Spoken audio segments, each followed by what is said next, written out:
पश्चिम बंगाल में जिस तेजी से कोरोना का संक्रमण बढ़ रहा है वह बेहद चिंताजनक है। खासकर राजधानी कोलकाता और उसके आसपास के इलाकों में तो हालात बेहद गंभीर है।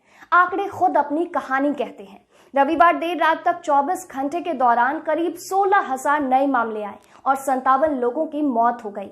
इनमें से अकेले कोलकाता में ही 4,000 मामले सामने आए हैं।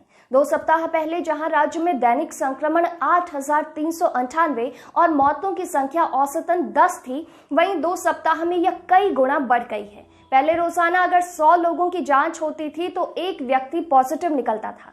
राजधानी कोलकाता में तो हालात यह है कि जांच कराने वाला हर दूसरा व्यक्ति कोरोना संक्रमित मिल रहा है। राज्य सरकार के आंकड़ों के मुताबिक बीते साल अक्टूबर में जब कोरोना की पहली लहर पीक पर थी, तब भी राज्य में पॉजिटिविटी रेट 9.70% ही थी। कोरोना के बढ़ते मामलों को ध्यान में रखते हुए अब सरकार ने निजी अस्पतालों को कोरोना के मरीजों के लिए 60% बेड आरक्षित करने की सिफारिश की थी। लेकिन स्वास्थ्य विशेषज्ञों का कहना है कि संक्रमण की तेज दर को ध्यान में रखते हुए यह अभी काफी नहीं है। कोरोना से संक्रमित होकर मुर्शिदाबाद जिले की जंगीपुर और शमशेरगंज सीट के संयुक्त मोर्चा उम्मीदवारों की मौत तो पहले ही हो गई थी।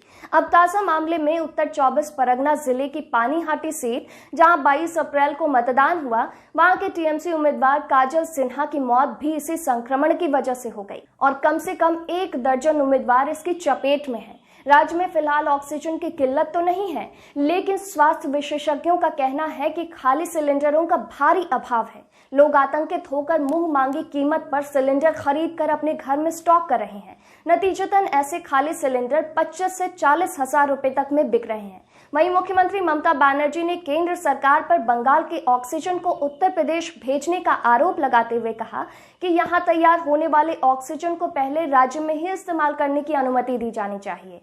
सिलेंडरों की कालाबाजारी पर अंकुश लगाने के लिए अब स्वास्थ्य विभाग ने बिना डॉक्टर के प्रिस्क्रिप्शन के इनकी बिक्री पर भी रोक लगा दी है। स्वास्थ्य विभाग के एक अधिकारी बताते हैं कि राज्य में फिलहाल रोजाना 450 मीट्रिक टन ऑक्सीजन का उत्पादन होता है, जबकि मांग करीब 300 मीट्रिक टन ही है। बावजूद इसके खाली सिलेंडरों की कमी के कारण अस्पतालों को पर्याप्त मात्रा में इसकी सप्लाई नहीं हो पा रही है। इस मुद्दे पर तृणमूल कांग्रेस और बीजेपी आरोप प्रत्यारोप में ही उलझी है। पहले चुनावों को लंबा खींचने और उसकी वजह से संक्रमण बढ़ने के मुद्दे पर टीएमसी और बीजेपी में तकरार होती रही है। ममता ने तेजी से बढ़ते संक्रमण के लिए 8 चरणों में चुनाव को जिम्मेदार ठहराते हुए इसके लिए बीजेपी और चुनाव आयोग पर निशाना भी साधा था। लेकिन बीजेपी के प्रदेश अध्यक्ष दिलीप घोष का कहना है कि सरकार कोरोना प्रबंधन में बीते साल भी नाकाम रही थी और इस साल भी फेल है। राज्य में स्वास्थ्य का आधारभूत ढांचा ही ढह गया है। नतीजतन मौतों की तादाद तेजी से बढ़ रही है। वहीं कोरोना के बढ़ते संक्रमण पर स्वास्थ्य विशेषज्ञों का कहना है कि अगर शुरू से ही चुनावी रैलियों, रोड शो और पद यात्राओं में कोविड प्रोटोकॉल को सख्ती से लागू किया गया होता तो हालात इतने नहीं बिगड़ते।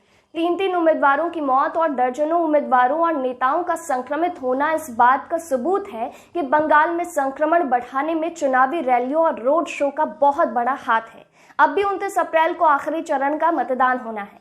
कई विशेषज्ञों ने पहले ही चेताया था कि अगर चुनावी रैलियों पर अंकुश नहीं लगाया गया तो मई में बंगाल में विस्फोटक स्थिति पैदा हो सकती है और वह चेतावनी अब सही साबित हो रही है। धन्यवाद। वीडियो में इतना ही। आप बने रहिए इनसाइडर लाइव के साथ। वीडियो अगर आप फेसबुक पर देख रहे हैं तो हमारे पेज को लाइक फॉलो कर लें, यूट्यूब पर देख रहे हैं तो हमारे चैनल को सब्सक्राइब कर लें। धन्यवाद।